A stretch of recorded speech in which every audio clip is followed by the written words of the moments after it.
Taanis Daf Zayin. How's everybody doing? So the other day we were learning about Ma'amados. That is, we divide Klal Yisrael into 24 groups. Each group comes for another week to the Beis Hamikdash or stays in their cities in order to represent Klal Yisrael when the Kohanim bring the Karbanos, the Carbon Tamid. The Pasuk says Tishmeru, Klal Yisrael needs to be there.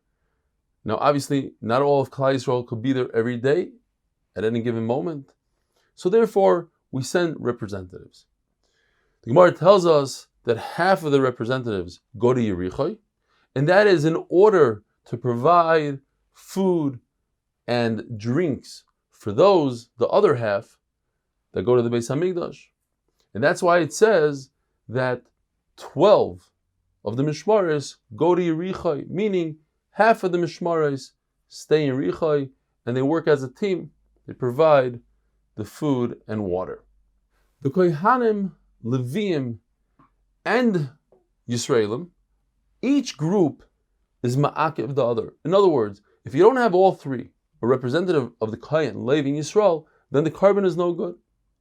According to the Manda Omar that says that the main part of Shira, of the song, is with a musical instrument, so it means that in addition to the Kohen, Levi, Yisrael, you also need an instrument, meaning a flute, an abov, and if not, it's ma'akev. The Gemara tells us David HaMelech was misaken 16 mishmars for Elazar, because they had more children, and 8 for Itamar.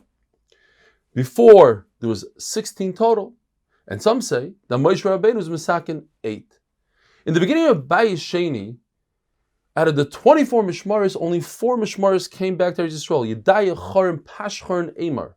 And they took those 4 and they made them into 24. In other words, each one became 6 mishmaros.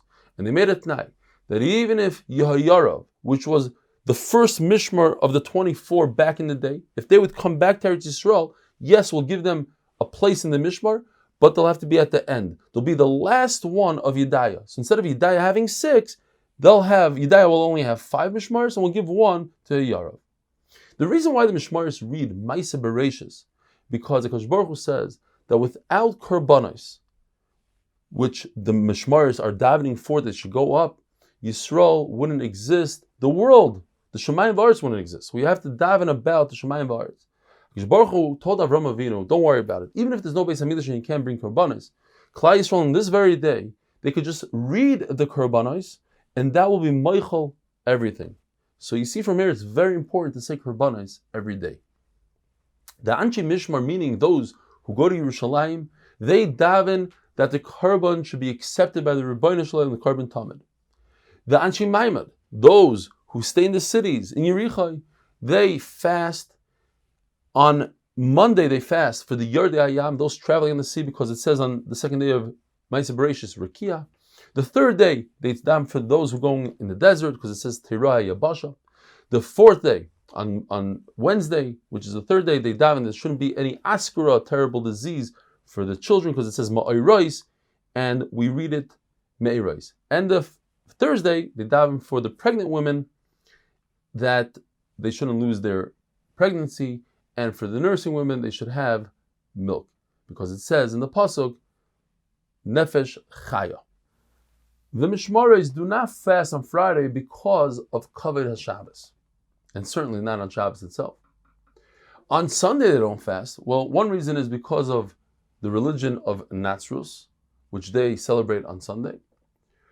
Or it's because it's 3 days after Adam Rishon was created and the body is weak then. Another reason is because we have a Neshama Yisera on Shabbos, and when it leaves on Sunday we are weak, as it says by Yinofash, of the Nefesh. When we are relating 5 psukim, and each aliyah needs 3, so according to Rav, Doileg, you go backwards, you take 1 pasuk from the previous aliyah, because you're not allowed to make a hefsek. Unless you're teaching children, then you're allowed to cut a pasuk in half. According to Shmuel, since it's very necessary, so that there's no mistakes from the people coming in, or the people leaving, they'll get confused, they'll think that we do an aliyah with 2 psukim, so it's necessary like that, as if we're teaching a child. And according to everybody, if it's possible, then you just continue another pasuk forward, and like this you have 3 psukim. Have a wonderful day.